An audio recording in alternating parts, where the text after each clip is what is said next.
Good day to you and welcome to the Web Crusade. My name is DissKnight and today we're taking a closer look at the SMGs in Valorant.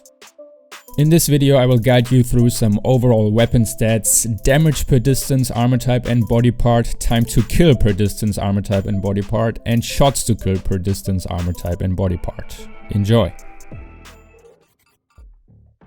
As of now, there are two SMGs in the game and at first glance they look kinda similar and they also play kinda similar, but when you look at the stats in detail and when you get into the game and play it for real, then you notice the differences and we're gonna talk about them in this video. The stats you see right now are given by the game, so there's nothing surprising here, but once we take out Excel and proceed with some more advanced calculations, things get pretty interesting, as you can see now.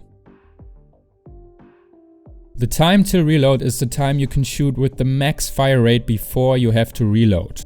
The time till reload for the Stinger is as short as the time you can last without watching porn during Corona times.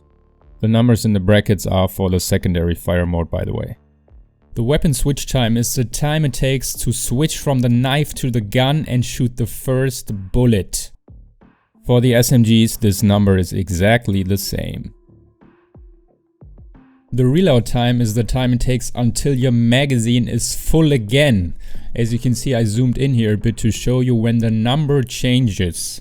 This is the time that's recorded here in this test. The more interesting stat, however, is the time to shoot after the reload, because in a gunfight you want to shoot as fast as possible when you reload, and here the Stinger is a bit quicker than the Spectre. And for the crosshair recovery time, I took the time it takes until your crosshair is back to the center of your screen. Both guns have a pretty low value here and you can see that the penalty for using the burst mode is quite high for the Stinger. Putting all those numbers together, I was then able to calculate the average mobility of a gun, and the classic for the pistols has a baseline value of 1.000. And the SMGs here are only a bit higher except for the burst mode again. Let's proceed with some more stats the game doesn't give you, but I do because I'm nice like that and I couldn't find anybody else who did it to the extent that I did.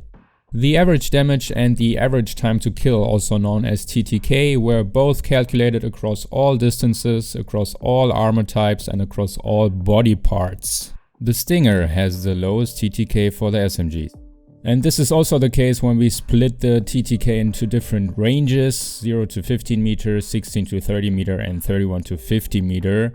The Stinger still has the lowest TTK. Obviously this also applies when we look at the different armor types, 0 armor, 25 armor and 50 armor. The Stinger again comes out first, except of course for the burst. But TTK is worthless against guns that kill you in one shot. So let's take a look at the one shot kill range to the head, to the body and to the leg. In contrast to the sidearms, there is not one situation in which the SMGs can one-shot an enemy either to the head, body or leg, which is super sad. The next stats show the maximum damage per shot, which is the damage you put into somebody's head when they're super close to you and have no armor, and the minimum damage per shot, which is the damage against the leg when they're super far away and have the 50 armor.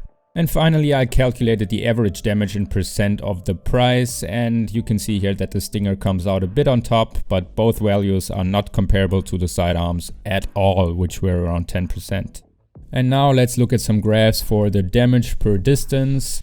And if you want to pause the video here to look in detail at the screens, go ahead because it's pretty fast. Breach here will show us which area we're looking at. We have 0 armor, 25 armor and 50 armor for each individual body part, and we have the graphs on the right hand side. The same applies for the TTK per distance. Again, we have Breach here to be a little dummy for us, show us the areas.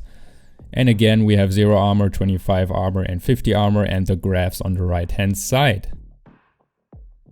Feel free to pause the video and take a look at those graphs. Those sexy graphs, yeah. Same procedure for the shots to kill per distance. Now we're looking at how many shots we need to kill an opponent at a given distance with a given armor type.